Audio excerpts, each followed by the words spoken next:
যত ফতোয়া হুজুরদের বিরুদ্ধে। আপনি কোরআন শরীফ পড়াছেন, কোরআন শরীফ প্রাইভেট পড়াইছেন, 300 টাকা মাস কোরআন শরীফ পড়ায়, হাদিয়া লেওয়া তো জায়েজ নাই। এসে হুজুর মারলো না, মারলো কিনা? বাজান, যে ঘরে কোরআন থাকবে না সে ঘরে মিথিলার মতো একটা মুসলিম নারী বিধর্মীর সঙ্গে সিজিত কুমার একজন হিন্দু নেত্রীর সাথে বিবাহ বন্ধনে আবদ্ধ হবে। চিৎকার দিয়ে বলেন নাউজুবিল্লাহ মিন যালিক।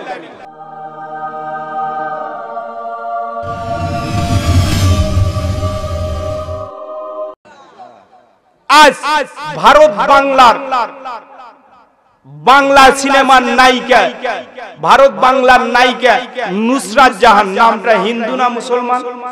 বলেন কি না মুসলমান নাম? বসিরহাটে এমপি হয়েছে, শপথ গ্রহণ করতে যায়, কারণ সিঁদুর মাথা দিয়ে শপথ গ্রহণ করলেন।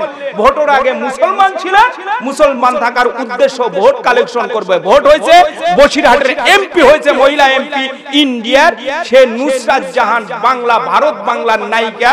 সে পরে একজন নেংটি নিখিল চন্দ্রর সাথে বিয়ে হয়েছে। এ যুবকরা, কথা বুঝে থাকলে বলেন ঠিক কিনা? ঠিক। কারণ আল্লাহ রাসূল বলেন এদের কপালে জান্নাত নাই, এদের জান্নাতে সুঘ্রাণ নাই। এই সমস্ত অভিভাবক, এই সমস্ত বাবাকেই আগে পাকড়াও করবে, ধরবে। কার কথা? আমার কোরআনের কথা। কার কথা? কোরআনের কথা। আয়াত পড়লাম না বাবা, কোরআনের আয়াত পড়লাম না?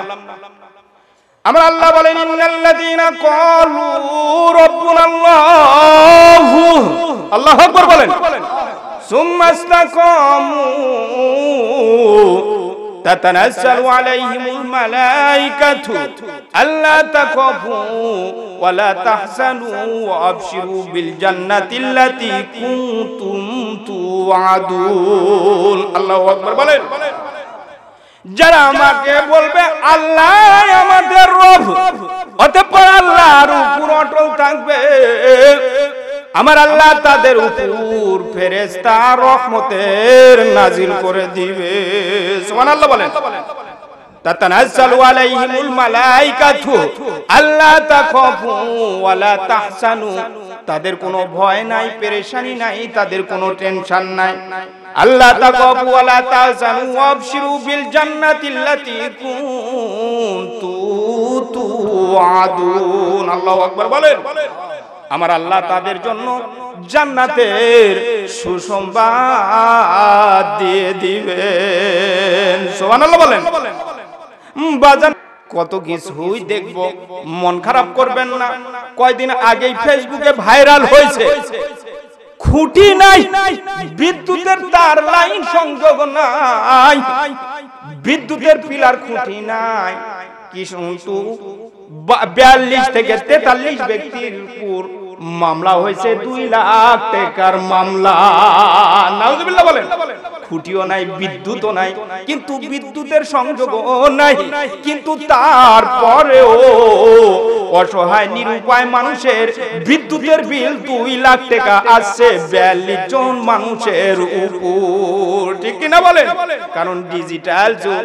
কথা যদি বলি তাহলে আমরা হব মৌলবাদ, রাজাকার, আল বদর, আল শামস, যা আছে তাই বলবে। ঠিক কিনা বলেন? এ বাজান, বুড়ার বেটাও ডিজিটাল, কারণ ডিজিটাল জামানায় বুড়ার বেটাও ডিজিটাল হয়ে গেছে। ঠিক কিনা বলেন? বিবি বলেছে, ও আমার স্বামী, বাজারে যাবেন, 4টা সোদা কিন্তু নিয়ে আসবেন। কয়টা সোদা?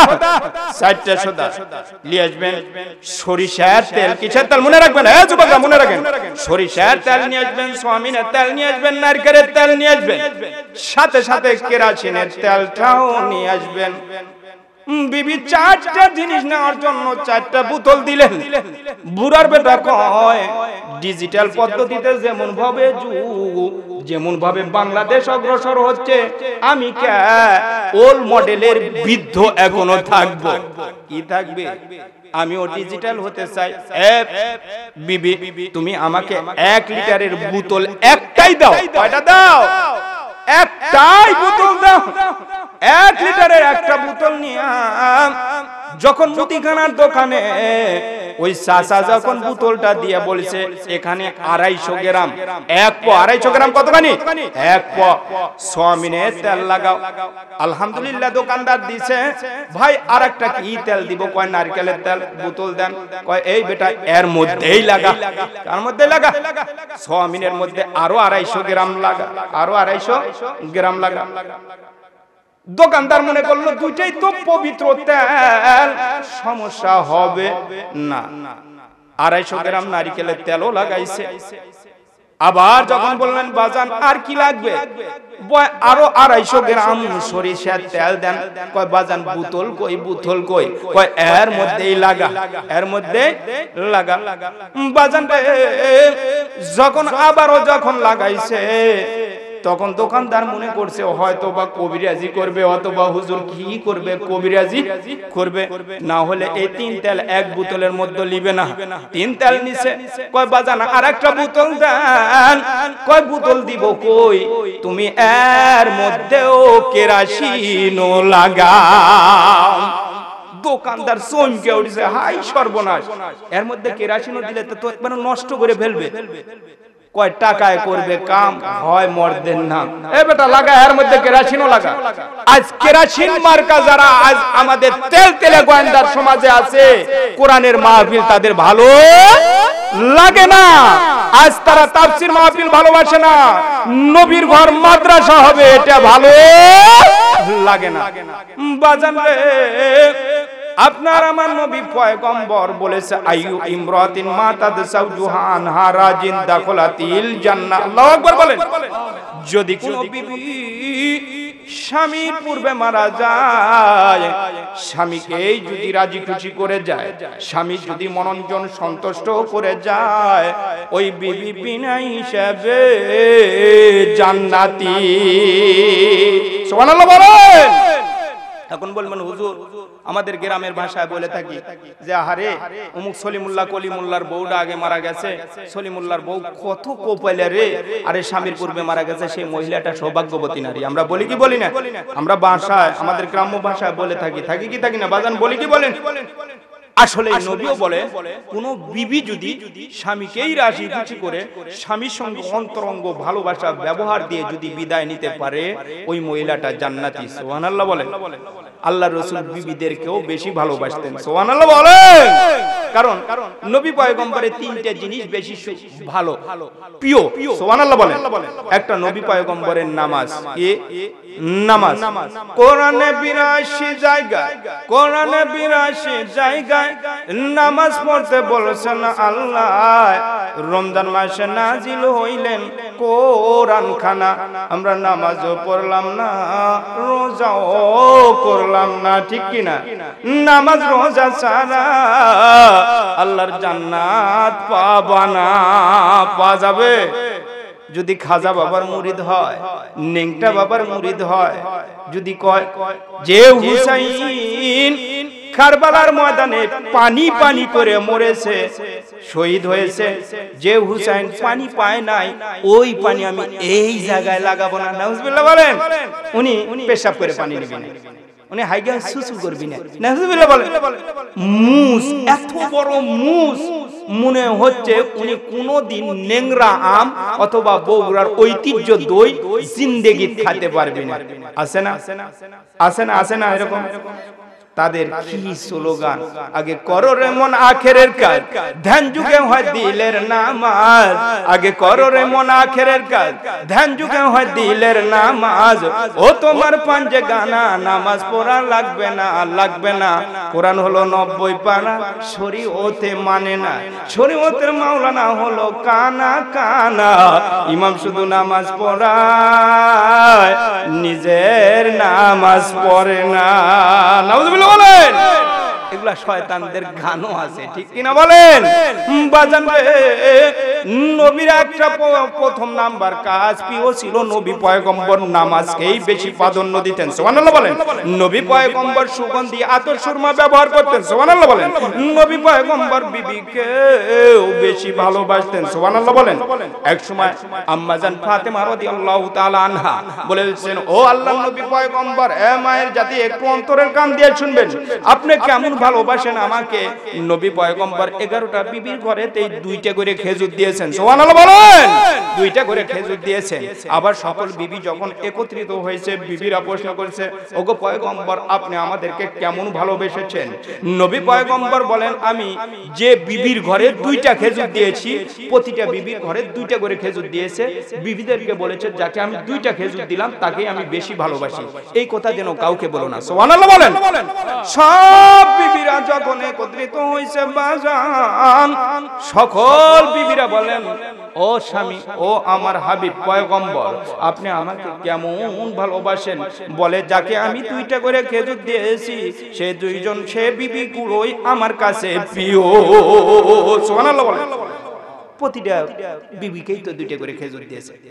বাজান রে, আজ যদি স্বামীর ক্যান্সার হয়, আজ আমাদের দেশে অনেক বিবি এমন আছে, কি আছে, আহারে আমার স্বামীর যদি মৃত্যুটা যদি আমাকে দিত, আমার মৃত্যুটা যদি স্বামীর হইতো, ঠিক কিনা বলেন? এরকম জিকির করেছে, স্বামীর হচ্ছে ক্যান্সার, বিবি করেছে জিকির, আহারে আমার স্বামীর ক্যান্সারের রোগ, এই রোগটা যদি আমাকে দিত আর আমার হায়াতটা স্বামীকে দিত, তাহলে কতই ভালো হতো। তখন বৃদ্ধ স্বামী মুস্কি মুস্কি হাসে আর কয়, আরে বুড়াতি বয়সে আমি একটা বউ ভালোবাসি। কি বাসি? বউ ভালোবাসি। আরে পাগলি, তুই কান্দিস না, আমার ক্যান্সার, আমি মরবো, তুমি কান্দো না বাবা, তুমি কান্দো না, বিবিক বলেছে। তে এমন সময়, আমি ওয়াজের মধ্যে মধ্যে বলে থাকি, বুঝাতে চাই, এমন সময় একটা ওই বাড়ির পাশেই একটা কালো দামড়া ষাঁড় গরু ছিল। সুবহানাল্লাহ বলেন। ষাঁড় গরুটা রশি কাটিয়ে পানি তৃষ্ণার কারণে ওই বাড়িতে চিতেলালি খাওয়ার জন্য জার্মানির পাতিলের মধ্যে মুখ দিয়ে খাতে খাতে শিং দিয়ে পাতিলের মধ্যে ঢুকে গেছে। কার মধ্যে ঢুকে গেছে? পাতিলের মধ্যে ঢুকে গেছে। গরু মাথা ঝাড়ে আর পাতিল পড়ে না, বাতিল আর কি পড়ে না, হ হ হ করতে করতে ওই বুড়া বুড়ির ঘরের মধ্যে ঢুকে গেছে। কোথায় ঢুকে গেছে বাজার? বুড়া বুড়ির ঘরে ঢুকে গেছে। তখন ওই বৃদ্ধা বুড়ি বলতিছে, এ তো দেখতেছি জমভূত মার্কা আজরাইল। কি মার্কা আজরাইল? জমভূত মার্কা আজরাইল। সবে মাত্র আমি জিকির করনু আর আজরাইল শুনে নিছে। বাবা আজরাইল, তুমি তো জানো কার ক্যান্সার হচ্ছে? স্বামী এখন বলে, বিবি রে, তুই এতক্ষণ আগে, প্রথম থেকে কতক্ষণ আগেই তুই আমার ক্যান্সার হচ্ছে জিকির করলু। আহারে আমার স্বামীর হায়াতটা আমাকে দিও আর আমার হায়াতটা স্বামীকে দিও, স্বামীর মৃত্যুটা আমাকে দিও, আমার হায়াতটা স্বামীকে দিও। এখন দেখি তুই কাকে দেখা দিস? বিবি কয়, স্বামী রে, ওই দেখো জমভূত মার্কা আজরাইল আসছে, তাই আমি দেখা দিচ্ছি। ওই দেখো আমার স্বামী ওই জায়গায় কে কাটছে। আমি না, আমার অসুখ না, আমার ক্যান্সার না, আমার স্বামীর ক্যান্সার। কাক দেখা দেয়? স্বামীর ক্যান্সার। আমার স্বামীকেই ধরো, স্বামীকেই ধরো। স্বামী বলে, বিবি রে, তুই না কিছুক্ষণ আগেই কত রকম তুই মান্নত করলি, কত রকম বললি হায়াত চালু, এখন না দেখি তুই আমাকে দেখায় দি। তখন বিবি বলে, স্বামী রে, মৃত্যুর কথা মুখে বলা যায়, জিন্দেগি তো কোনোদিন কেউ মরণ চায় না, ঠিক কিনা বলে? আজকের এই অবস্থা বিবিদের বেশি, কিন্তু বিবিকে নবী পয়গম্বর ভালোবাসতেন, বিবিরাও ভালো। যদি মনে করেন আপনি সাত মাথায় যান, বিদ্যা হয়েছেন, এমন সময় বাবা আছে আর আপনার ছেলে সরকারি অফিসে কর্ম করে, কি করে, বড় অফিসার, এমন সময় যদি যান, আপনি পপুলারের ট্রিটমেন্ট করতে করতে রাত 11টা 12টা বেজে গেছে, এমন সময় যদি হেল্প নেওয়ার জন্য ছেলের বাসাতে যদি যান, এমন সময় যদি আপনার ছেলে, এ নবাবজাদা নসরুল নসরুল্লাহ, এ আব্দুল্লাহ আব্দুল্লাহ করে ডাকেন, আপনার ছেলের বেটার বউ কবি কে রে, এ আবার খুব মরদ আইলো রে, আমার স্বামী সবাই অফিসার স্যার স্যার বলে ডাকে, আজ দেখিছি আমার স্বামীর নাম ধরে ডাকে, এরকম কয় কি কয় না? সে জীর্ণ শীর্ণ গ্রামের মানুষ, গাবতলীর মানুষ, গ্রাম্য মানুষ গেছেন, যাওয়ার পর বলেছে বাবা আমি পপুলারে চিকিৎসা নিয়ে আমার রাত 11টা বেজে গেছে বাবা, আমি একটু তোর বাসাতেই থাকতে চাই, কিছু সময়ের জন্য একটা রাত পাড়ি দিতে চাই। এখন ছেলে তো বইয়ের কাছে একবারে দুর্বল হয়ে গেছে, কারণ কি এ যুবকরা ডিমেল নেওয়ার কারণে ছেলে বইয়ের কাছে এত দুর্বল, এত বেচা হয়েছে শ্বশুর বাড়ির কাছে, যার কারণে বইকে চু করে কথা বলার মতো সাহস পায় না। কথা বুঝে থাকতে বলেন ঠিক কিনা বলেন? তখন বলতেছে বিবি, ও বিবি আমার বাবা আছে, রাত 11টা বেজে গেছে, ফ্রিজের মধ্যে থেকে কিছু বাইর করে দাও, একটু খাবে। বলে জানো না গত 2 দিন হলে কোমরের ব্যথা, তুমি তো জানোই আমি কোনো রান্না বাড়া করতে পারিনি, ফ্রিজে তো কিচ্ছু নাই। বাজান রে বৃদ্ধ বাবাজি যখন দেখলেন স্বামী নিজের ছেলে নিজের বেটার বৌমা যখন দ্বন্দ্ব বিতন্দ্ব লেগে গেছে, রাগ বিরাগ হয়ে যাবে, কিছু মন মালিন্য হবে, তখন বাবা বললেন বাজান রে আয় আব্দুল্লাহ আয়, সবে মাত্র আমাকে শোয়ার জায়গাটা এই পেট পুরে খানা খেয়ে এসেছি। সুবহানাল্লাহ বলেন। ছেলে ছেলে বেটার বউয়ের মধ্যে দ্বন্দ্ব যেন না লাগে, বাবা ক্ষুধা নিয়েও তারপরও বলল আমি একটা রাতের জন্য এই জায়গাতেই থাকতে চাই। এদিকে যখন রাত 12টা 1টা বাজে, ওই যে ইয়াবা খাওয়া বইয়ের শেপালি বইয়ের নাম শেপালির ভাই ইয়াবা খাচ্ছে, গাঞ্জা খাচ্ছে, ডাল খাচ্ছে, কেরাম খেলা দেখছে, ওই বিপিএল এর গান শুনেছে, বিপিএল এর উদ্বোধনীতে নাচ সালমান খানের নাচ দেখেছে, বিপিএল এর উদ্বোধনীতে কারিনা কাপুরের ক্যাটরিনার নাচ দেখেছে, সারা রাত জাগ্রত থেকে জুয়াবাজি করেছে, ক্যাচিং করেছে, এই করে এসে যখন একটা সময় শেপালি আপু করে যখন ডাক দিছে, শেপালি আপু তো আছে স্বামীর বাম পাজরে, কোন পাজরে? বাম পাজরে এক লাফ দিয়ে স্বামীর গায়ের উপর দিয়ে ডিঙ্গে আছে, ও ভাই এত রাত হয়ে গেছে, সোনা ভাই আসো আসো আসো, তোমার মুখটা যেন মলিন হয়ে গেছে। সোনা ভাইয়ের গা পা মুখে হাত দিচ্ছে, দিয়ে ফ্রিজের মধ্যে থেকে 5-6 কোয়ালিটির খানাগুলো বাইর করে ভাইয়ের সামনে পরিবেশন করেছে। তখন ওই যে বইয়ের কাছে যে বিক্রি হয়ে গেছে যুবক, সে যুবক তখন চাঙ্গা হয়ে গেছে। সুবহানাল্লাহ বলেন। সে যুবক যখন কে অটোমেটিক তার পুরুষত্ব আরো বেড়ে গেছে, চিৎকার দিয়ে বলেন সুবহানাল্লাহ।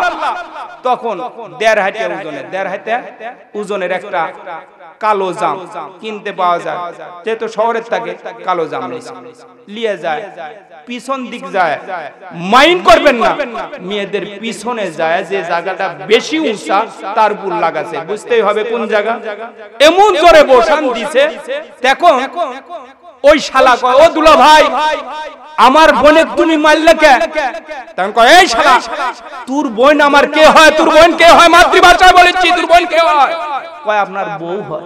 তাহলে আয় দেখ, এই জানালা খুলে দেখ, আমার বাবার চেহারাটা জিরোবাতির আলোতে মলিন হয়ে গেছে, ক্ষুধার তাড়না তোর বোনকে রান্না বাড়া খানা ফ্রিজের মধ্যে আছে, আমি বাইর করে পরিবেশন করার জন্য বলেছি, তোর বোন কোমরের ব্যথার কারণে উঠতে পারে নাই, রাত 1টার সময় তুই বিপিএল এর উন্মাদনা মাতানোর পর আসার পর তুই যখন আসলি সোনা ভাই করে গাল মুখে হাত দিয়ে 5 কোয়ালিটির খানা বাইর করে দিল, আমার বাবা 1 কোয়ালিটির খানা দিল না, না খায় বৃদ্ধ বাবা জীর্ণ শীর্ণ অবস্থা, মুখটা মলিন হয়ে ঘুমিয়ে আছে।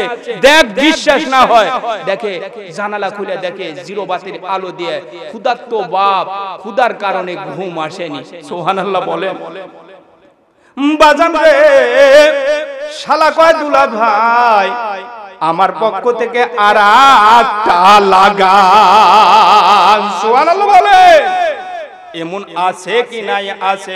আমার আল্লাহ বলেন রব্বুকা আল্লাহ তা'বুদু ইল্লা ইয়াহু ওয়া বিল ওয়ালিদাইনি ইহসানা। সুবহানাল্লাহ বলেন। সূরাতুল বনি ইসরাইলের মধ্যে আমার আল্লাহ বলেন, সূরাতুল বনি ইসরাইলের 27 নম্বর আয়াতে বলেন, আমার আল্লাহর পর একমাত্র ইবাদত, আমি আল্লাহর ইবাদতের পরেই পিতামাতার সঙ্গে সদ্য ব্যবহার করতে হবে। সুবহানাল্লাহ বলেন। কারণ শাইখুল হাদিস আল্লামা জাকারিয়া রাহমাতুল্লাহ আলাইহি একটা ঘটনা হাদিসের ব্যাখ্যা বর্ণনা করতে গিয়ে হাউমাউ করে কাঁদেন। আল্লাহর ওলি শাইখুল হাদিস জাকারিয়া রাহমাতুল্লাহ আলাইহি কবরের পাশে গিয়ে যখন সূরা ফাতিহা সূরা ইখলাস পড়ে আসতেছেন, দেখেন যে কবরের সমস্ত মুর্দাগুলো একত্রিত হয়ে গেছে। কি হয়ে গেছে? সকল মুর্দাগুলো যখন একত্রিত হয়ে গেছে, সকল মুর্দারা কেউ বা বালতি নিয়ে, কেউ বা বাটি নিয়ে, কেউ বা ডেকচি নিয়ে, এমন সকল মুর্দাগুলো এসে ওই আল্লাহর ওলি শাইখ জাকারিয়া রাহমাতুল্লাহ আলাইহি সূরা ফাতিহা সূরা ইখলাস কয়েক মারতবা দরুদ সালাম যখন হাদিয়া দিবেন, ওইগুলো নেওয়ার জন্য লাইন হয়ে সারিবদ্ধ হয়ে আছে। কিন্তু ওই কবরের মতো একটা বিদ্যামা আছে, ওই বিদ্যামা ওই জায়গায় বসে আছে, কোন রকম লড়তেছে না। বাজান রে, একটু মনোযোগ দিয়ে শুনবেন। সকল মুর্দাগুলো যখন সবগুলো নিয়ে যায়, আল্লাহর ওলি স্বপ্নে দ্বিতীয় দিন দেখেন যে আবার যখন ওই সব পৌঁছানোর জন্য কবরে গেছে, দ্বিতীয় দিনও যায় দেখেন ওই বিদ্যামা কবরের মধ্যে বসে আছে, কোন রকম নড়াচড়া করতেছে না। বিদ্যামাকে দেখলেন, বললেন, বুড়িমা আপনি যেন আজকেও যেন কবরের মধ্যে বসে আছেন, সকল মুর্দারা সব নেওয়ার জন্য লাইন হয়ে সারিবদ্ধ হয়ে আছে। আল্লাহর ওলিকে বিদ্যামা বলে, বিদ্যা রে সন্তানটা, আমি একটা সন্তান দুনিয়াতে রেখে এসেছি। সুবহানাল্লাহ বলেন। এই সন্তানটা কর্মস্থলেও ব্যবসা বাণিজ্য করে, ব্যবসা বাণিজ্যের মধ্যেও সে আল্লাহর কোরআন পড়ে। সুবহানাল্লাহ বলেন। আমার আল্লাহর কোরআন আমার বান্দাকে শিক্ষা দিয়েছি, আমার সন্তানকে।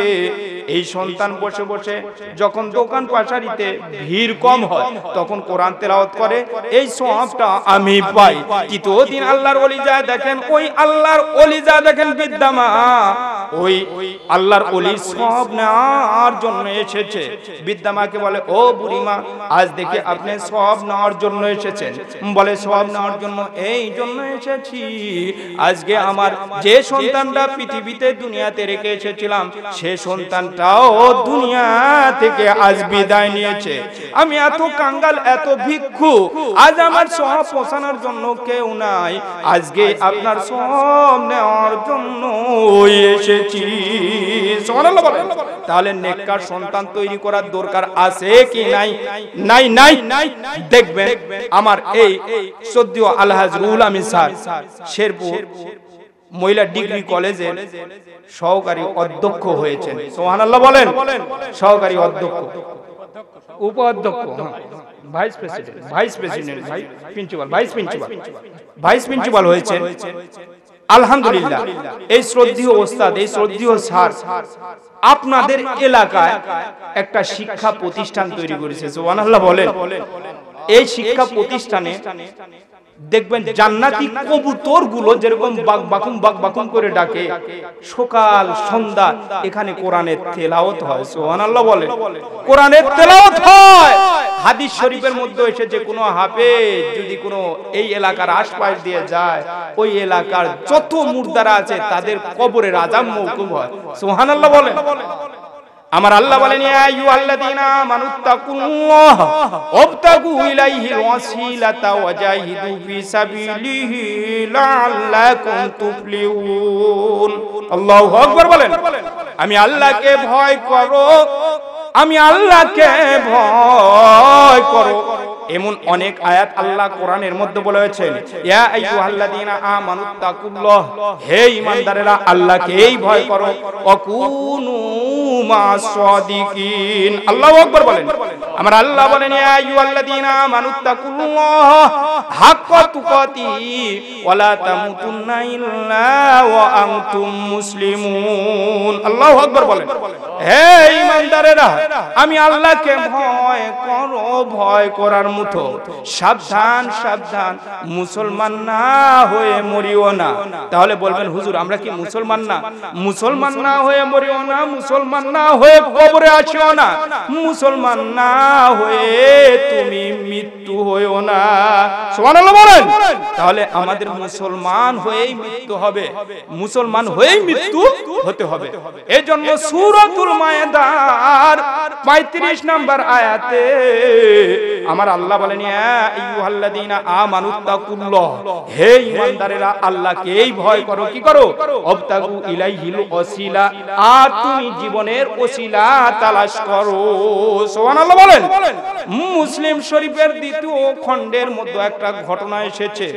নবী পয়গম্বরের আগের যুগের বনি ইসরাইল গোত্রের লোক, এই যুগের লোক বনি ইসরাইল গোত্রের লোক, আপনার আমার হাবিব জনাবে মুহাম্মদুর রাসূলুল্লাহ, সবাই বলেন সাল্লাল্লাহু আলাইহি ওয়াসাল্লাম, নবী পয়গম্বর এই ঘটনাটা ওকে বর্ণনা করেন যে এক আল্লাহর বান্দা, হে যুবকরা, যখন আল্লাহর বান্দারা 99টা খুন করছে, কয়টা খুন?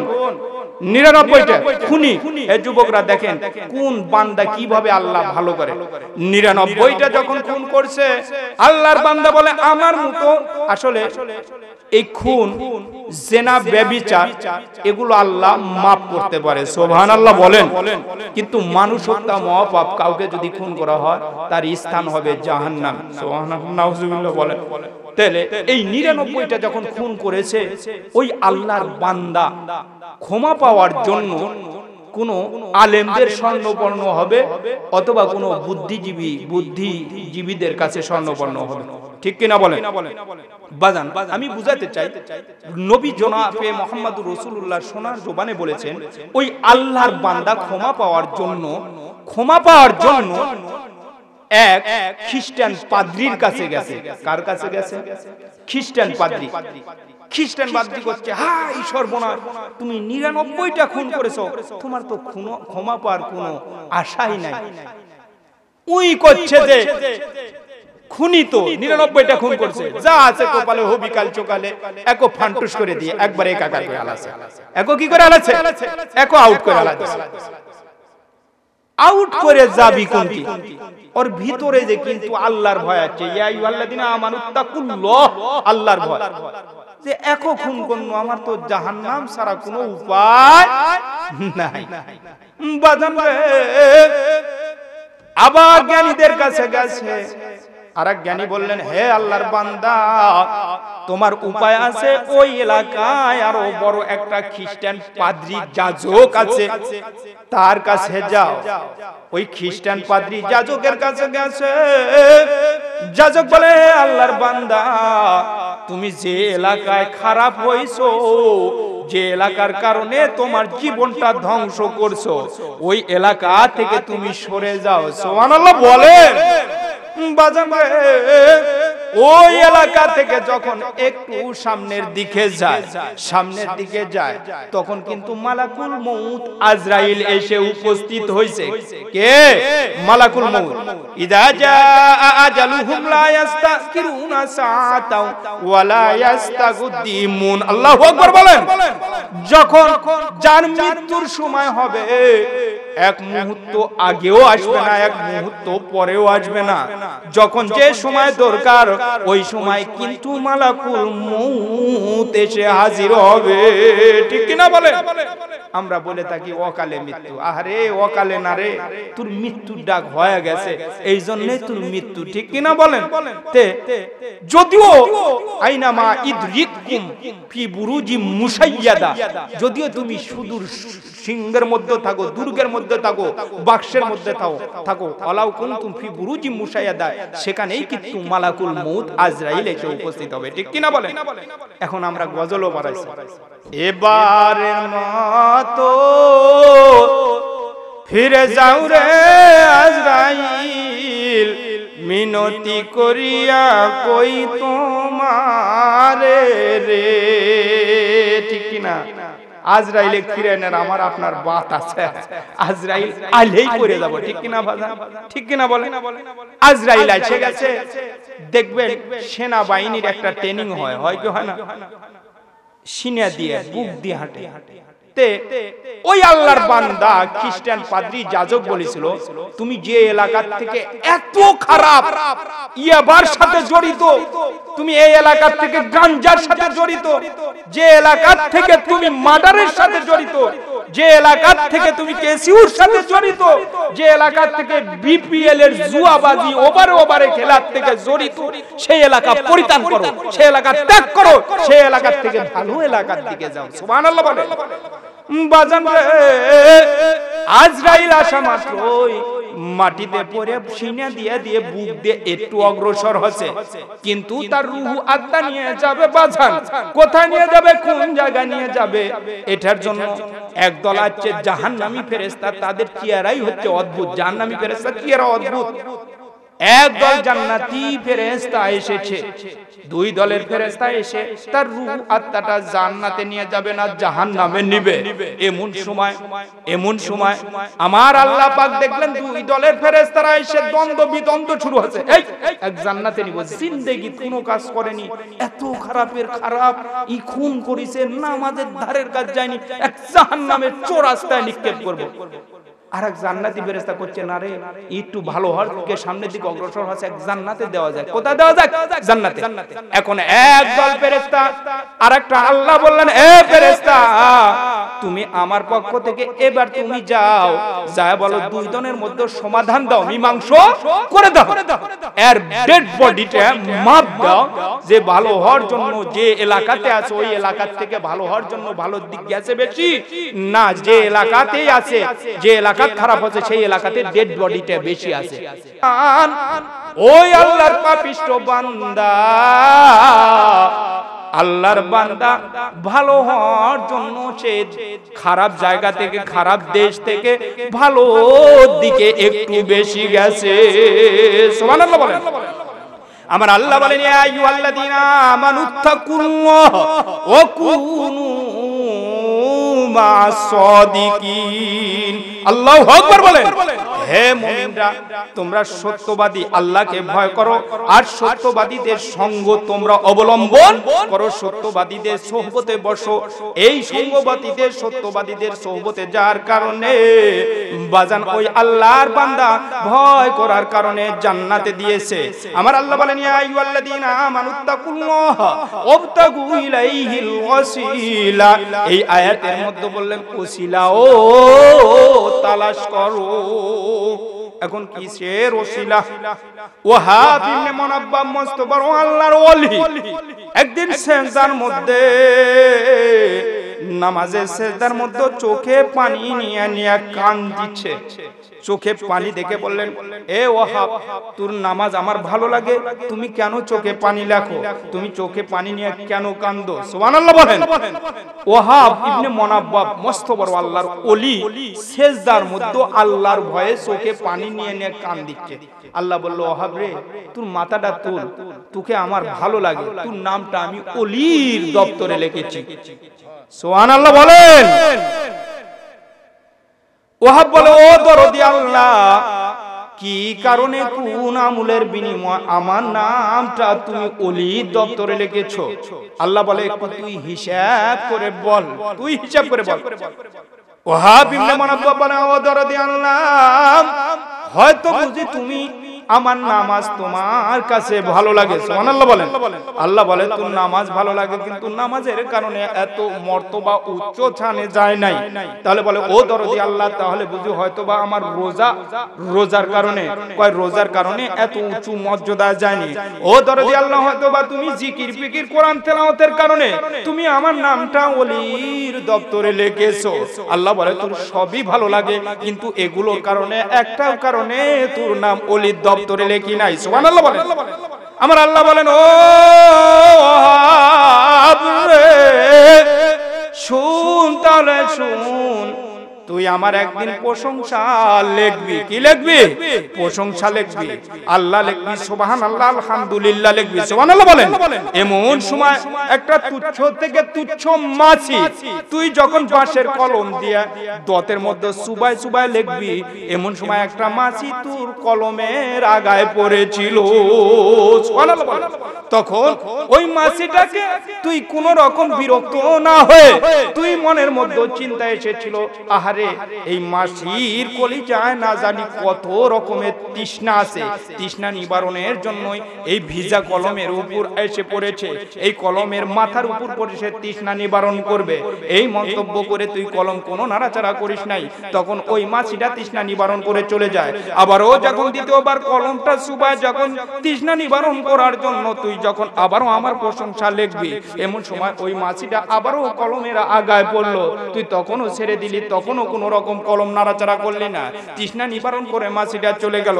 আবারও যখন তৃতীয়বার লিখবি, এমন সময় ওই মাছিটা কোথায় থেকে যেন উড়ে এসে আবারও যখন কলমের মাথায় পড়লো, তুই কোনো রকম বিরক্ত বোধ করলি না। আমি আর আপনি হলে তো বিরক্ত বোধ এমন করতাম যে প্রাত করে মাইরে দিয়ে শেষ করে দিতাম, ঠিক কিনা বলেন? মুশারির উপর যদি একটা মাছি আছে ভু ভু করে, ঘুমি আওয়াজই হয় না, ঠিক কিনা বলেন? এই মাহফিল ওয়াজ করে শেষ রাতে যায় শুই, তারপরে যদি একটা মশারির মধ্যে মাছি যায়, ওই মশার কারণে ঘুমি আসে না, ঠিক কিনা ভাই বলেন না? বলেন বাজান রে ওয়াহাব ইবনে মুনাব্বা তৃতীয়বারও বিরক্ত বোধ না করে মাছির কলিজার তৃষ্ণা নিবারণ করে উড়ে যখন যায়, ওই মাছিটা আল্লাহর কাছে ফরিয়াদ করলেন, আল্লাহ 18,000 মাখলুকাতের মধ্যে সেরা শ্রেষ্ঠ জীব মানুষ হিসেবে তুমি এই মাছি মানুষ হিসেবে আল্লাহ তুমি তাদেরকে তৈরি করেছো। তুচ্ছ থেকে তুচ্ছ মাছিকে এত যখন দরদ করলো, এত দোয়া করলো, আমি দোয়া করি তোমার বান্দাটাকে ওলির দপ্তরে বসিয়ে দাও। সুবহানাল্লাহ বলেন। তাই আমার আল্লাহ বলেন, ইয়া আইয়ুহাল্লাযীনা আমানুত্তাকুল্লাহ, হে ঈমানদারেরা আল্লাহকে ভয় করো, ওয়াবতাগু ইলাইহিল ওসিলা, ওসিলা তালাশ করো। তাহলে জান্নাতে যাওয়ার ওসিলা আছে কি নাই? আছে না? আছে না? এই জান্নাতে যাওয়ার ওসিলা একমাত্র জান্নাতি। এই যে মাহফিলে বসলেন, কোরআনের মাহফিলে বসলেন, এটা আপনার আমাদের জান্নাতে যাওয়াও ওসিলা হবে। সুবহানাল্লাহ বলেন। ওয়াবতাগু ইলাইহিল ওয়াসিলা ওয়াজাহিদু ফি সাবিলি লাআল্লাকুম তুফলিহুন। আল্লাহর রাস্তায় জিহাদ করো, আল্লাহর নৈকট্য অর্জন করো। এটা কোরআনের কথা কিন্তু বাজান। আল্লাহর রাস্তায় জিহাদ করো, আল্লাহর নৈকট্য অর্জন করো, লাআল্লাকুম তুফলিহুন, তাহলে তুমি সফল কামিয়াবি হবে।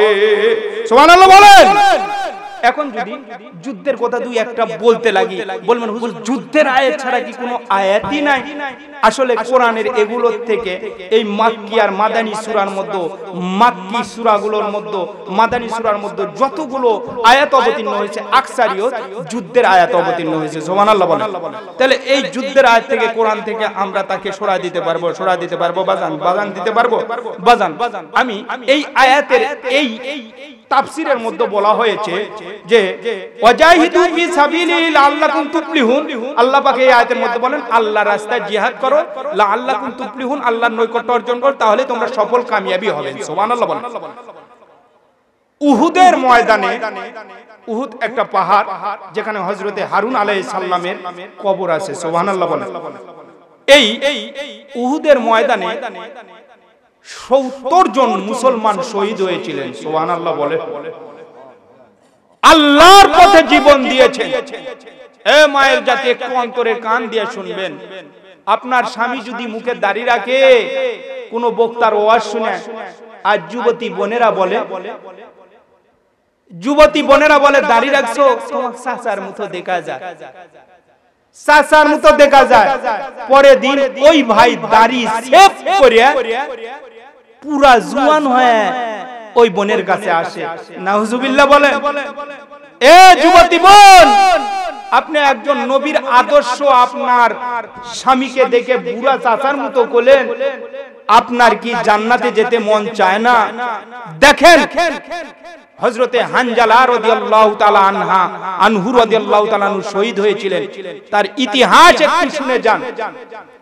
আপনার নবী মুহাম্মদুর রাসূলুল্লাহ সাল্লাল্লাহু আলাইহি সাল্লাম, সবাই বলেন সাল্লাল্লাহু আলাইহি ওয়াসাল্লাম, মসজিদে নববীতে বসে আছেন, এমন সময় একটা মহিলা বোরকা পরিহিত, সুবহানাল্লাহ বলেন।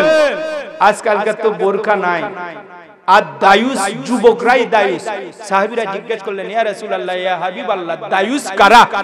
দায়ুস কারা? যে সমস্ত পুরুষের অধীনে যে সমস্ত মা বোন আছে, তারা যদি বেপরদায় নিয়ে যে সমস্ত মহিলাদেরকে চলাফেরা করাবে, এরাই হচ্ছে আদ-দায়ুস।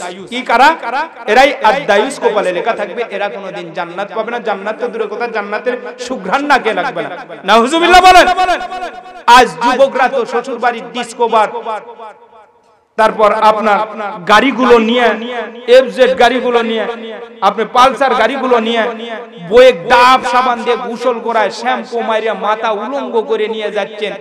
এই যুবকরা, তুমি তোমার বউকে একা দেখো, ঘরেতে দেখো, সুন্দরভাবে দেখো, তুমি আরো 10টা যুবকের মুনের জেনার গুনাহ দিয়ে নিয়ে যাচ্ছ, এই গুনাহ তোমার আমলনামায় লাগবে। ঠিক কিনা বলেন? ঠিক কিনা বলেন? নবী পয়গম্বর বিকাল বেলা বিয়ে পড়াইছেন, রাত 12টা-1টার দিক স্বামী বাসর রাত থেকে নবী পয়গম্বর ডাক দিছে, সারা দিয়ে উঠে যাচ্ছে। ভাইজান মন খারাপ করতেছেন, এগুলো কথা বলতেছে মন খারাপ, বাস্তব উপলব্ধি, কথা না বললে বুঝতে পারবেন না। আজ আমাদের মুসলমানের ঘরের গান বাদ্যযন্ত্র বেশি হওয়ার কারণে মুসলমানের মেয়ে, আমার কলিজার টুকরা মেয়ে, আমার কলিজার টুকরা ভাতিজি, আমার কলিজার টুকরা ভাগ্নি, আমার বোন আজ বিধর্মীর সঙ্গে বিবাহ হচ্ছে। কারণ তার কথা হচ্ছে যে ধর্ম যার যার, উৎসব সবার। ঠিক কিনা বলেন? এই জ্ঞান পাপী মূর্খ, এগুলো জাহেলরার উক্তির কারণে আজ ধর্ম যার যার, উৎসব যদি সবার হয়ে থাকে, আমার বোন বিধর্মীর সঙ্গেও বাইর হয়ে যাবে। কথা বুঝে থাকলে বলেন ঠিক কিনা? কারণ আমরা যেদিন থেকে এগুলো বুঝবো, জ্ঞান যার যার, ধর্ম যার যার, উৎসব সবার, বুঝতে হবে মুসলমানদেরকে ওই কালী মন্দির পূজাতেও আনার জন্য এই পায়তারা চালাচ্ছে। কথা বুঝে থাকলে বলেন ঠিক কিনা? যদি তাই যদি হয়, ধর্ম যার যার, উৎসব সবার, বউ যার যার, বিয়ে যার যার, বউ সবার, তার ঠিক কিনা? এটা কেউ মেনে নেবেন? চাকরি যার যার, বেতন কি সবাই কেউ মেনে নিতে পারবেন? নারকেল গাছ যার যার, নারকেল সবার, এটা কি কেউ মেনে নিতে পারবে? কারণ মুসলমানদের উলঙ্গ করার জন্য, ব্যবহার করার জন্য টিভি, সিনেমা, বাদ্যযন্ত্র ঘরেতে দিয়েছে, ওটা দিয়েও হয় নাই। এখন যখন সর্বোপরি পূজা করবে, মন ডুবে যাবে, সেখানেও বলবে ধর্ম যার যার, উৎসব সবার। কথা বুঝে থাকলে বলেন, আমাদেরকে পূজাতে নিয়ে এসো, আনন্দ বিনোদন করাইতে চায়। ঠিক কিনা বলেন? বিবাদে সাত পাককে বাঁধার জন্য ওই হিন্দুদের মতো শাখা পরিহিত করে মুসলমান কি, হিন্দু কি, কি খ্রিস্টান, কি পাদ্রী, কি ড্রম, কি সুইপার কার সাথে যাচ্ছে, কোনো দেখার বিষয় হচ্ছে না। ঠিক কিনা বলেন? বাজান রে, বাসর রাত্রি থেকে আল্লাহর বান্দি সাহাবী হানজালার সাহাবী 68 লাশ যখন দেখলেন উহুদের ময়দানে, দুইটা লাশ নাই, দুইটা লাশ নাই। আল্লাহর রাসূল এত কষ্ট পেলেন, এত কষ্ট পেলেন, কাঁদেন, কষ্ট পাচ্ছেন। দুইটা লাশ নাই, একটা হচ্ছে নবী পয়গম্বরের আপন চাচা হযরতে আমির হামজা রাদিয়াল্লাহু তাআলা আনহু, সুবহানাল্লাহ বলেন। আর একটা লাশ হযরতে হানজালা রাদিয়াল্লাহু তাআলা আনহু।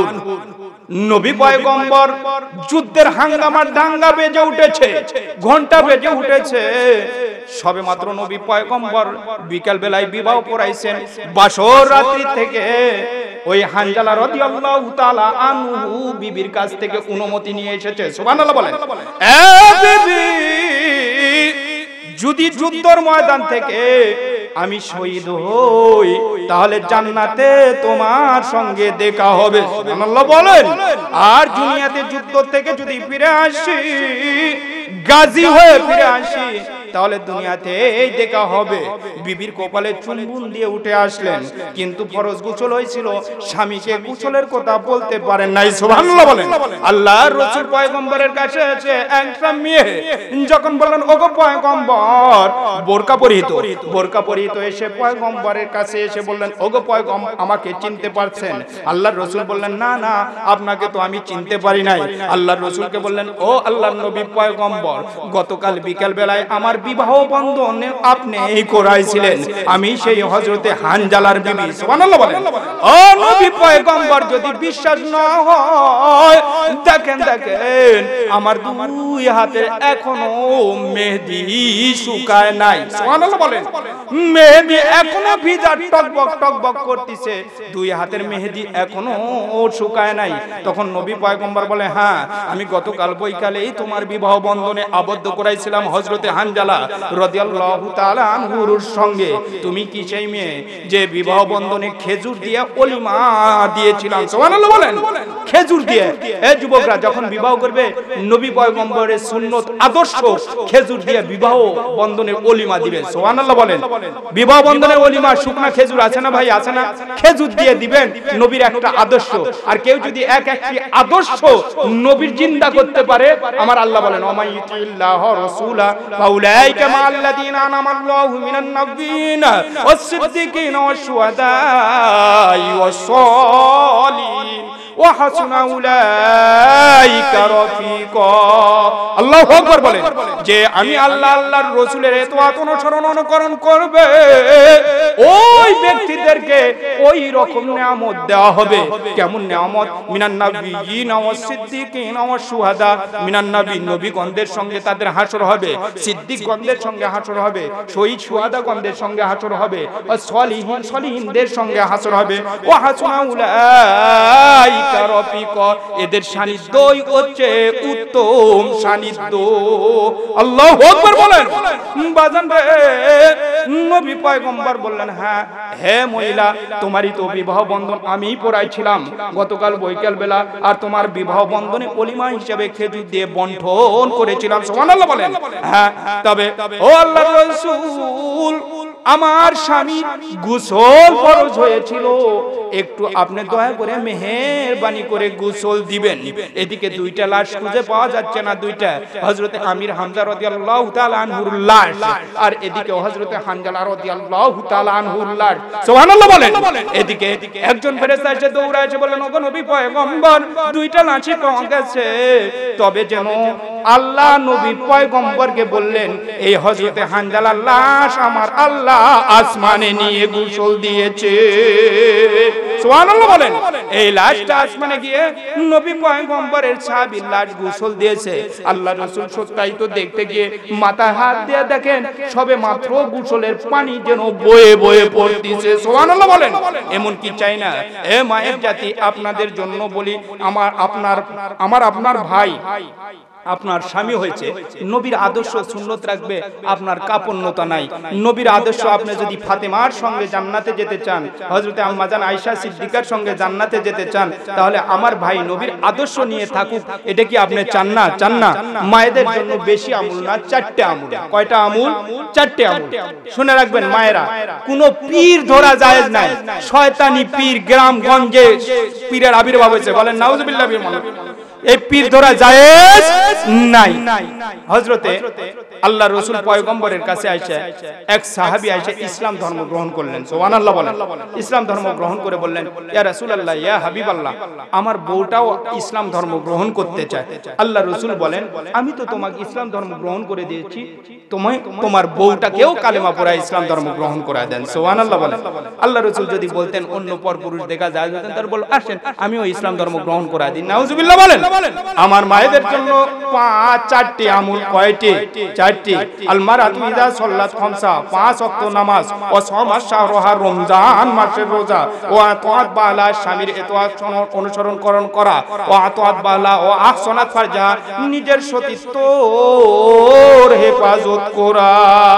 সুবহানাল্লাহ বলেন। মায়েরা যদি 4টি কাজ করে, মিনাইয়া বাবিল জান্নাতি শাদ, বেহেশতের 8টি দরজা আছে, যে কোনো দরজা দিয়ে ইচ্ছা বিনা হিসাবে বিনা দ্বিধায় প্রবেশ করতে পারবে। সুবহানাল্লাহ বলেন। তাহলে মায়েদের জন্য কয়টা আমল? 4টা। বাজান রে, আপনার আমার নবী পয়গম্বর কিন্তু নিজের কন্যাকেও খাতির করেন নাই, খাতির করেন নাই। আজ থেকে আপনার মেয়েদের প্রতিও নজর রাখবেন। কারণ একদিন ফাতেমা রাদিয়াল্লাহু তাআলা আনহা 9 বছরের বয়স। কয় বছরের মেয়ে? 9 বছর। সবে মাত্র ইতিহাস সাক্ষী দেয় 9 বছরের মেয়ে হাতে দেখবেন সুন্দর সুন্দর চুড়ি দিবে, দেয় কি দেয় না, হাতে বালা দিবে, অথবা কোনো সময় তখন অনেক রকম করে সাজবে। আপনার আমার নবী পয়গম্বরের মেয়ে ফাতেমাও যখন আয়নার সামনে চুড়ি দিয়ে বলেন, হাতে এরকম করে নাড়াচাড়া করতেছে, আল্লাহর রাসূল ফাতেমাকে এত বেশি ভালোবাসতেন, জয়নব, উম্মে কুলসুম, রুকাইয়াকে মেয়ে হিসেবে ভাবতেন, আর ফাতেমাকে মা বলতেন। সুবহানাল্লাহ বলেন। ফাতেমাকে সর্বদাই মা বলতেন, ফাতেমাকে না দেখে থাকতেন না, ফাতেমার সঙ্গে না কথা বলে দূরে যাইতেন না, কোথাও যাইতেন, কোনো কাজে যাইতেন দিন প্রচারের জন্য, ফাতেমার সঙ্গে কথা বলতেন। আয়নাতে এসে দেখেন ফাতেমার পিছন দিক থেকে ফাতেমার কথা বলতেছেন, ফাতেমা দেখে সাজন পূজন করতেছে, আল্লাহ রাসূল কোনো কথা না বলে আস্তে আস্তে বাইরে হয়ে চলে গেলেন। ফাতেমা দেখলেন আমার বাবা কোনদিন আমার সঙ্গে কোন রকম কথাবার্তা না বলে কোনদিন যায় না, আজ দেখে আমার বাবা কেন কথা বলতেছে না, কেন কথা বলতেছে না। পিছন থেকে ফাতেমা দৌড়ায় গিয়ে বাবার কাছে হাউ মাউ করে পড়ে গেলেন। ফাতেমা পড়ে যাওয়া গিয়ে দেখে বাবা বলে, ফাতেমা রে, দুনিয়াটা সাজন পূজনের জায়গা না রে মা, দুনিয়াতে বেশি সাজবে, আখিরাতে আমার আল্লাহ তার সাজন কমিয়ে দিবে। আমার আল্লাহ বলেন, বাল তুসিরুনাল হায়াতাদ দুনিয়া, এই তুচ্ছ দুনিয়ার মোহে পড়ে আখিরাত, অনন্তকাল আখিরাত তুমি নষ্ট করিও না। বাজান রে, কিতাবের মধ্যে এসেছে হযরতে ফাতেমাকে নসিহত করলেন। ফাতেমাকে কি করলেন? বুখারীর কিতাবের মধ্যে, বুখারী শরীফের হাদিসের মধ্যে এসেছে, ফাতেমা যখন তুমি দুনিয়া থেকে বিদায় নিবে মা, তোমার জন্য নসিহত, তোমাকে যেন অন্ধকার রাত্রিতে কাফন দাফন কবরস্থ করে। সুবহানাল্লাহ বলেন। তাহলে অন্ধকার রাত্রিতে কাফন কবরস্থর জন্য বলা হয়েছে। আজ আমাদের দেশে দেখা গেছে যেগুলো আলকাতরা মার্কা দাদি, মন খারাপ করবেন না, বয়স 55 আপ অথবা 50 আপ, এই দাদির কালো গ্লাপালা, কালো বোরকা পরার দরকার আছে। যদি ওই 14 বছরের টপটপা টপ নাতনি যদি ওই যে 3 কোয়ার্টার পায়জামা কত রকম পরায় নিয়ে যাচ্ছে, উড়নাটাও গোলাচ্ছিল, এখন আমি যেভাবে দিছি এভাবে না, উড়নার জাম করে থোতার সঙ্গে আটকা পড়েছে, উড়নার কোনো বালাই নাই, আছে না? আছে না? 14 বছরের নাতনি বাইর করে নিয়ে যাচ্ছে, আর দাদি 50 হচ্ছে, 55 বছর বয়স, এই দাদির বোরকা পরার দরকার আছে। বোরকা কার পরতে হবে? বোরকা কার পরতে হবে? ওই নাতনির বেশি বোরকা পরার দরকার, ঠিক কিনা বলেন?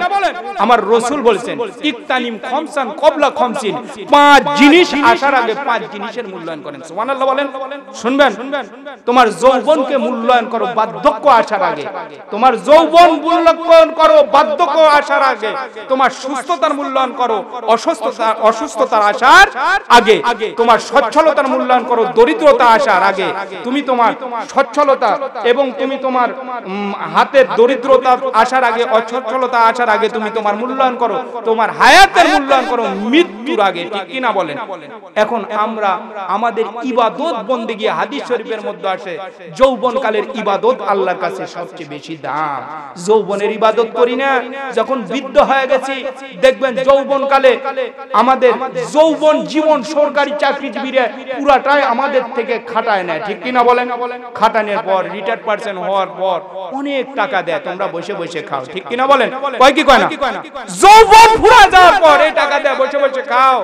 আমার যৌবন শেষের পর হজ করতে যাই, ঠিক কিনা বলেন?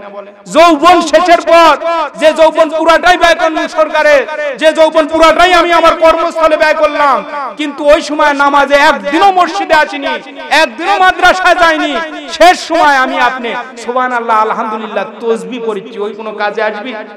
বাজান রে, যৌবন কালে যে যদি 10 থেকে 12 বছর বয়স থেকে নামাজ পড়লেন, আর বার্ধক্য হওয়ার পরেও যদি নামাজ না পড়তে পারলেন, মৃত্যুর আগ পর্যন্ত যদি কোনো রকম কোনো আল্লাহর বান্দা বান্দি অসুস্থ হয়ে যায়, যৌবনের ইবাদতের কারণে আমার আল্লাহ ওই বার্ধক্যেও ওই যৌবনের ইবাদত তার আমলনামায় দিবে। সুবহানাল্লাহ বলেন। আমার নবী পয়গম্বর ফাতেমাকে বললেন, এ ফাতেমা, মা রে, আমিও যখন দুনিয়া থেকে বিদায় নিব মা, কিন্তু একটা কথা শুনে নাও মা, বিদায়ের পূর্ব মুহূর্তে আমার জামাতা আলী, দুইজনের বিবাহ বন্ধনের ঘটকালি স্বয়ং খোদ আল্লাহ করেছে। সুবহানাল্লাহ বলেন। কে করেছে? আল্লাহ। ঘটকালি ভালো, তবে আমাদের দেশে তেলতেলে ঘটকালি ভালো না। তেলতেলে ঘটকালি দেখেছেন? ছেলের আছে 2 বিঘা সম্পত্তি, মিয়ার বাপের কাছে কয়ে গেছে, হাই রে ছেলে 10 বিঘা সম্পত্তি। ছেলের কয় বিঘা? 10 বিঘা সম্পত্তি। ছেলে সরকারি চাকরি করে, 50,000 টাকা বেতন পায়। আছে না? আছে না? এই ঘটকালি। আমার আল্লাহ 2টা ঘটকালি করেছেন। একটা বাবা আদম হাওয়ার, আর একটা ঘটকালি করেছে হযরতে আলী রাদিয়াল্লাহু। সুবহানাল্লাহ বলেন। আমার যখন নবী পয়গম্বর ফাতেমার বয়স যখন 17 বছর হয়, আমার আল্লাহ ফাতেমা নবী পয়গম্বর ফাতেমাকে নিয়ে টেনশন, যে ফাতেমা তো বড় হয়ে গেল, বিয়ে দিব কখন কোন সময় বিবাহ বন্ধনে আবদ্ধ হবে। এমন সময় নবী পয়গম্বর ফাতেমাকে বলতেন, ও ফাতেমা, কোনদিন যেন আমার জামাতা আলীকে তুমি কষ্ট দিও না। সুবহানাল্লাহ বলেন। কষ্ট দিও না।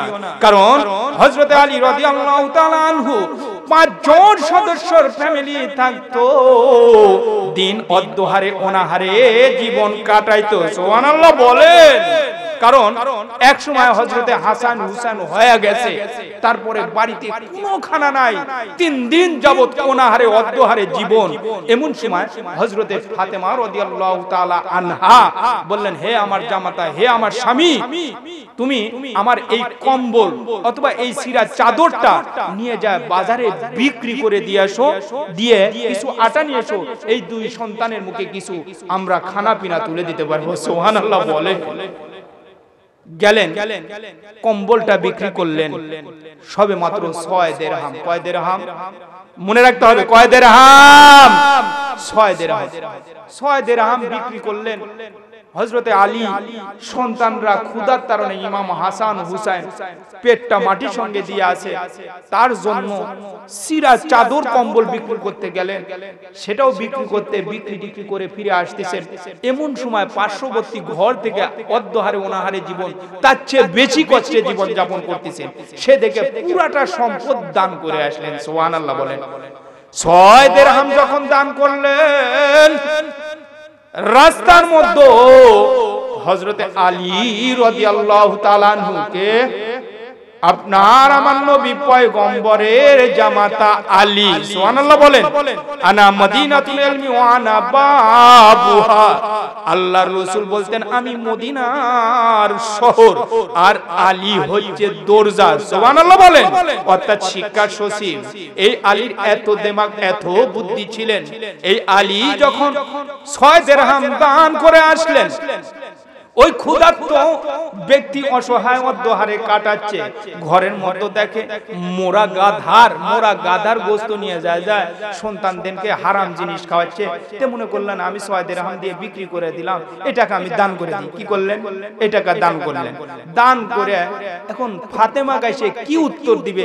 আমি 6 দিরহামই তো দান করে আসছি।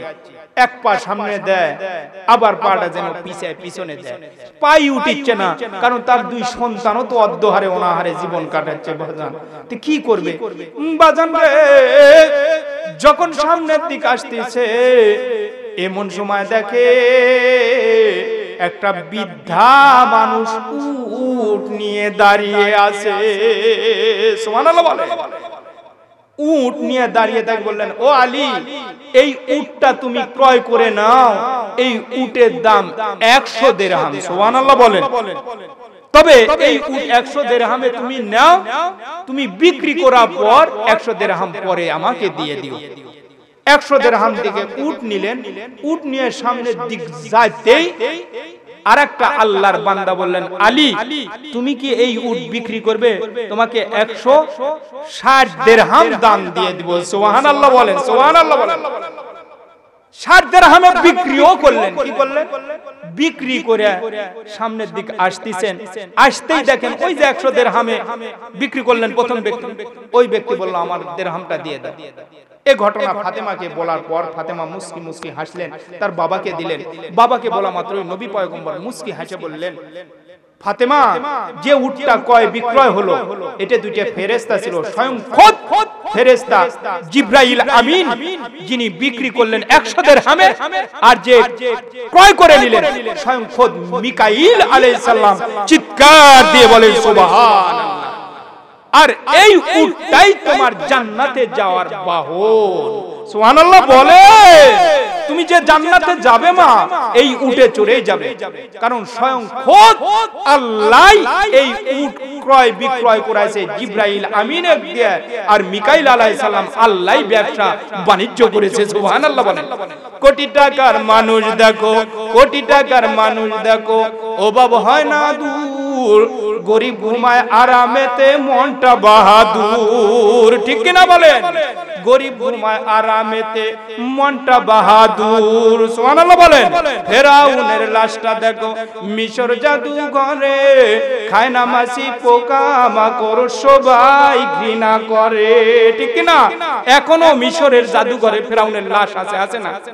উঁচু জমিন থেকে পানি নিচু জমিনে যায়, তেমনি খোদার রহমত আসে নম্রতার হৃদয়। ভোগ বিলাসের গাড়ি বাড়ি, ভোগ বিলাসের গাড়ি বাড়ি পরে রবে সব, থাকতে সময় স্মরণ করো আল্লাহ মোদের রব। মারহাবা বলে। তাহলে দান করে আসলেন, দান করলে মাল বৃদ্ধি হয়, হয় কি হয় না? তে কবর থেকে তার জান্নাত আল্লাহ দিয়ে দিবে। সুবহানাল্লাহ বলেন। আর যদি দুনিয়াতে কবর থেকে কোনো আমল যদি ঠিক না করে আসে, কবর থেকেই তার জাহান্নাম শুরু হবে। এমনকি 2 পাঁজরের মাটি তার 2 দিক থেকে চাপ দিবে, আজীবনের জন্য কবরে থাকতে হবে। আল্লাহ পাক আমাদের দুনিয়াতে কবরের আমল ঠিক করে কবরে যাওয়ার তৌফিক দান করুন। বলেন আল্লাহুম্মা আমিন।